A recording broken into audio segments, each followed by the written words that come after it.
ପିଲାମାନେ ତମମାନଙ୍କ ପାଇଁ ପୁଣି ଏକ ସୁନ୍ଦର ଭିଡ଼ିଓଟିଏ ନେଇକି ଆସିଛି ଏବଂ ଏହି ଭିଡ଼ିଓରେ ଆମେ ଆଲୋଚନା କରିବା ବୌଦ୍ଧ ଧର୍ମର MCQ ପାର୍ଟ 1 ଏବଂ ଏହି ବୌଦ୍ଧ ଧର୍ମର MCQ ପାର୍ଟ 1ରେ ଆମେ ସମୁଦାୟ 30ଟି MCQ ବିଷୟରେ ଆଲୋଚନା କରିବା ଏବଂ ଏହି 30 ଗୋଟି MCQ ତୁମର ପରୀକ୍ଷା ପାଇଁ ଅତ୍ୟନ୍ତ ଗୁରୁତ୍ୱପୂର୍ଣ୍ଣ ଅଟେ ପିଲାମାନେ। ଏବଂ ମୁଁ ତୁମମାନଙ୍କୁ କହିବି ଏହି ଭିଡ଼ିଓଟି ଅତି କମ୍ରେ 2ରୁ 3 ଥର ଦେଖିବା ପାଇଁ।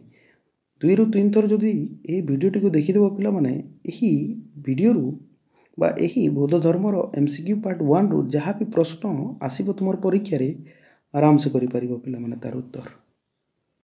ପିଲାମାନେ ପ୍ରଶ୍ନ ଗୁଡ଼ିକର ଉତ୍ତର ବିଷୟରେ ଆଲୋଚନା କରିବା। ପ୍ରଥମ ପ୍ରଶ୍ନ ହେଉଛି ଗୌତମ ବୁଦ୍ଧ କେବେ ଜନ୍ମଗ୍ରହଣ କରିଥିଲେ? କେବେ ଜନ୍ମଗ୍ରହଣ କରିଥିଲେ? 563 ଖ୍ରୀଷ୍ଟପୂର୍ବରେ। ଗୌତମ ବୁଦ୍ଧ କେଉଁଠାରେ ଜନ୍ମଗ୍ରହଣ କରିଥିଲେ? ଗୌତମ ବୁଦ୍ଧ କପିଳାବସ୍ତୁ ନିକଟ ଲୁମ୍ବିନୀ ଉଦ୍ୟାନରେ ଜନ୍ମଗ୍ରହଣ କରିଥିଲେ। ଗୌତମ ବୁଦ୍ଧଙ୍କ ବାଲ୍ୟ ନାମ କ'ଣ ଥିଲା? ଗୌତମ ବୁଦ୍ଧଙ୍କ ବାଲ୍ୟ ନାମ ସିଦ୍ଧାର୍ଥ ଥିଲା। ଗୌତମ ବୁଦ୍ଧଙ୍କ ପିତା କିଏ ଥିଲେ? ଗୌତମ ବୁଦ୍ଧଙ୍କ ପିତା ସୁଦ୍ଧୋଧନ ଥିଲେ। ଗୌତମ ବୁଦ୍ଧଙ୍କ ମାତା କିଏ ଥିଲେ? ଗୌତମ ବୁଦ୍ଧଙ୍କ ମାତା ମାୟା ଦେବୀ ଥିଲେ। ନେକ୍ସଟ ପ୍ରଶ୍ନ ହେଉଛି ପିଲାମାନେ, ଗୌତମ ବୁଦ୍ଧଙ୍କ ଜନ୍ମ ହେବାର କେତେ ଦିନ ପରେ ତାଙ୍କ ମାତା ମୃତ୍ୟୁବରଣ କରିଥିଲେ? ଗୌତମ ବୁଦ୍ଧଙ୍କ ଜନ୍ମ ହେବାର 7 ଦିନ ପରେ ତାଙ୍କ ମାତା ମୃତ୍ୟୁବରଣ କରିଥିଲେ। ଗୌତମ ବୁଦ୍ଧଙ୍କୁ ଲାଳନ ପାଳନ କିଏ କରିଥିଲେ? କିଏ ଲାଳନ ପାଳନ କରିଥିଲେ? ପ୍ରଜାପତି ଗୌତମୀ। ବୁଦ୍ଧଙ୍କ ନାମ ଗୌତମ କାହିଁକି ହେଲା? ବୁଦ୍ଧଙ୍କ ନାମ ଗୌତମ ହେଲା କାରଣ ପ୍ରଜାପତି ଗୌତମୀ ତାଙ୍କୁ ପାଳନ କରିଥିବାରୁ। ନେକ୍ସଟ ପ୍ରଶ୍ନ, ଗୌତମ ବୁଦ୍ଧ କେତେ ବର୍ଷ ବୟସରେ ବିବାହ କରିଥିଲେ? ଗୌତମ ବୁଦ୍ଧ 16 ବର୍ଷ ବୟସରେ ବିବାହ କରିଥିଲେ। ନେକ୍ସଟ ପ୍ରଶ୍ନ ହେଲା ପିଲାମାନେ, ଗୌତମ ବୁଦ୍ଧ କାହାକୁ ବିବାହ କରିଥିଲେ? ଗୌତମ ବୁଦ୍ଧ ଯଶୋଦାରା ନାମକ କନ୍ୟାକୁ ବିବାହ କରିଥିଲେ। ନେକ୍ସଟ ପ୍ରଶ୍ନ ହେଉଛି ପିଲାମାନେ, ଯଶୋଦାରା କିଏ ଥିଲେ? ଯଶୋଦାରା ଦଣ୍ଡପାଣିଙ୍କ କନ୍ୟା ଥିଲେ। ଗୌତମ ବୁଦ୍ଧଙ୍କ ପୁତ୍ରର ନାମ କ'ଣ ଥିଲା? ଗୌତମ ବୁଦ୍ଧଙ୍କ ପୁତ୍ରର ନାମ ରାହୁଲ ଥିଲା। ଗୌତମ ବୁଦ୍ଧ କେତୋଟି ଦୃଶ୍ୟ ଦେଖି ତାଙ୍କର ମନ ପରିବର୍ତ୍ତନ ହୋଇଯାଇଥିଲା? ଗୌତମ ବୁଦ୍ଧ 4ଟି ଦୃଶ୍ୟ ଦେଖି ତାଙ୍କର ମନ ପରିବର୍ତ୍ତନ ହୋଇଯାଇଥିଲା। ଗୌତମ ବୁଦ୍ଧ କେଉଁ କେଉଁ 4ଟି ଦୃଶ୍ୟ ଦେଖିଥିଲେ? କେଉଁ କେଉଁ 4ଟି ଦୃଶ୍ୟ ଦେଖିଥିଲେ ପିଲାମାନେ? ବୃଦ୍ଧ, ରୋଗୀ, ଶବ, ସନ୍ନ୍ୟାସୀ। ଏହିପରି ଭାବରେ ଗୌତମ ବୁଦ୍ଧ 4ଟି ଦୃଶ୍ୟ ଦେଖିଥିଲେ। ଗୌତମ ବୁଦ୍ଧ କେତେ ବର୍ଷ ବୟସରେ ଗୃହତ୍ୟାଗ କଲେ? ଗୌତମ ବୁଦ୍ଧ 29 ବର୍ଷ ବୟସରେ ସେ ଗୃହତ୍ୟାଗ କରିଥିଲେ। ପରବର୍ତ୍ତୀ ପ୍ରଶ୍ନ ହେଉଛି ପିଲାମାନେ, ଗୌତମ ବୁଦ୍ଧଙ୍କ ସାରଥୀ କିଏ ଥିଲେ? ଗୌତମ ବୁଦ୍ଧଙ୍କ ସାରଥୀ ଚନ୍ନା ଥିଲେ। ମହାଭିନିଷ୍କର୍ମଣ କାହାକୁ କୁହାଯାଏ? ଗୌତମ ବୁଦ୍ଧଙ୍କ ଗୃହତ୍ୟାଗକୁ ମହାଭିନିଷ୍କର୍ମଣ କୁହାଯାଏ। ଗୌତମ ବୁଦ୍ଧ କାହାଠାରୁ ଶିକ୍ଷା ଗ୍ରହଣ କରିଥିଲେ? ଗୌତମ ବୁଦ୍ଧ ଆଲାରାକାଲାମ ଓ ଉଦ୍ଦକ ରାମପୁତ୍ତଙ୍କଠାରୁ ଶିକ୍ଷା ଗ୍ରହଣ କରିଥିଲେ। ଗୌତମ ବୁଦ୍ଧଙ୍କ ଗୁରୁ କିଏ ଥିଲେ? ଗୌତମ ବୁଦ୍ଧଙ୍କ ଗୁରୁ ଆଲାରାକାଲାମ ଓ ଉଦ୍ଦକ ରାମପୁତ୍ତ ଗୁରୁ ଥିଲେ। ଗୌତମ ବୁଦ୍ଧ ଦୀର୍ଘ କେତେ ବର୍ଷ ତପସ୍ୟା କଲେ?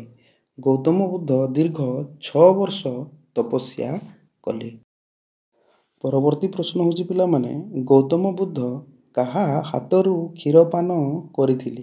ଗୌତମ ବୁଦ୍ଧ ସୁଜାତା ନାମକ କନ୍ୟା ହାତରୁ କ୍ଷୀର ପାନ କରିଥିଲେ। ଗୌତମ ବୁଦ୍ଧ କେଉଁଠାରେ ଦିବ୍ୟଜ୍ଞାନ ଲାଭ କଲେ? ଗୌତମ ବୁଦ୍ଧ ଉରୁବେଳ ବା ବୁଦ୍ଧଗୟାଠାରେ ଦିବ୍ୟଜ୍ଞାନ ଲାଭ କଲେ। ଗୌତମ ବୁଦ୍ଧ କେଉଁ ନଦୀ ନିକଟରେ ଦିବ୍ୟଜ୍ଞାନ ଲାଭ କଲେ? ଗୌତମ ବୁଦ୍ଧ ନିରଞ୍ଜନା ନଦୀ ନିକଟରେ ଦିବ୍ୟଜ୍ଞାନ ଲାଭ କଲେ। ଗୌତମ ବୁଦ୍ଧ କେତେ ବର୍ଷ ବୟସରେ ଦିବ୍ୟଜ୍ଞାନ ଲାଭ କଲେ? ଗୌତମ ବୁଦ୍ଧ 35 ବର୍ଷ ବୟସରେ ଦିବ୍ୟଜ୍ଞାନ ଲାଭ କଲେ। ଗୌତମ ବୁଦ୍ଧ କେଉଁ ବୃକ୍ଷ ମୂଳେ ଦିବ୍ୟଜ୍ଞାନ ଲାଭ କଲେ? ଗୌତମ ବୁଦ୍ଧ ଅଶ୍ୱତଥ୍ ବୃକ୍ଷମୂଳେ ଦିବ୍ୟଜ୍ଞାନ ଲାଭ କଲେ। ପରବର୍ତ୍ତୀ ପ୍ରଶ୍ନ ହେଉଛି ପିଲାମାନେ, ଗୌତମ ବୁଦ୍ଧ ଯେଉଁ ବୃକ୍ଷମୂଳେ ଦିବ୍ୟଜ୍ଞାନ ଲାଭ କଲେ ସେହି ବୃକ୍ଷକୁ କ'ଣ କୁହାଯାଏ? ଗୌତମ ବୁଦ୍ଧ ଯେଉଁ ବୃକ୍ଷମୂଳେ ଦିବ୍ୟଜ୍ଞାନ ଲାଭ କଲେ ସେହି ବୃକ୍ଷକୁ ବୋଧିଦ୍ରୁମ ବୋଲି କୁହାଯାଏ।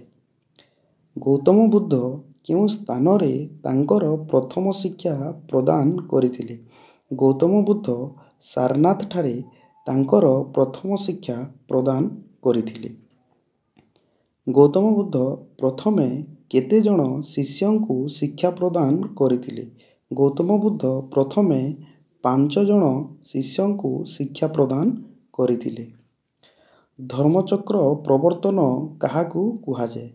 ଗୌତମ ବୁଦ୍ଧ ସାରନାଥଠାରେ ତାଙ୍କର ପ୍ରଥମ ଶିକ୍ଷା ପ୍ରଦାନ କରିଥିଲେ 5 ଜଣ ଶିଷ୍ୟଙ୍କୁ। ଏହାକୁ ଧର୍ମଚକ୍ର ପ୍ରବର୍ତ୍ତନ ବୋଲି କୁହାଯାଏ। ଗୌତମ ବୁଦ୍ଧ ଦୀର୍ଘ କେତେ ବର୍ଷ ଧରି ଧର୍ମ ପ୍ରଚାର କରିଥିଲେ? ଗୌତମ ବୁଦ୍ଧ 45 ବର୍ଷ ଧରି ସେ ବୌଦ୍ଧ ଧର୍ମର ପ୍ରଚାର କରିଥିଲେ। ପିଲାମାନେ, ଏହି ଭିଡ଼ିଓରେ ଆମେ ବୌଦ୍ଧ ଧର୍ମର MCQ ପାର୍ଟ 1ରେ ଟୋଟାଲ 30ଟି ଅତ୍ୟନ୍ତ ଉପଯୋଗୀ MCQ ବିଷୟରେ ଜାଣିଲେ। ପିଲାମାନେ, ଏହି ଭିଡ଼ିଓଟିକୁ 2ରୁ 3 ଥର ଦେଖିଦିଅ।